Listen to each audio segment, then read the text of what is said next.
In this video, I will perform and answer the two experimental probability problems. First experimental problem. Toss a fair coin for 50 times and record each outcome. Find the probability of getting head and probability of getting tail.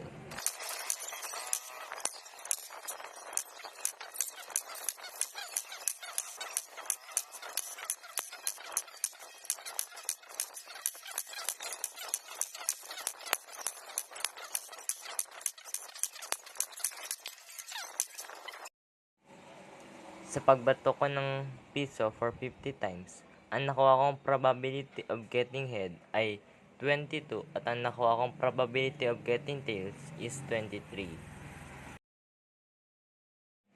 Sa second experimental problem naman, get a bottle filled with some water and flip it for 30 times. Find the probability that the bottle lands properly and the probability that it did not.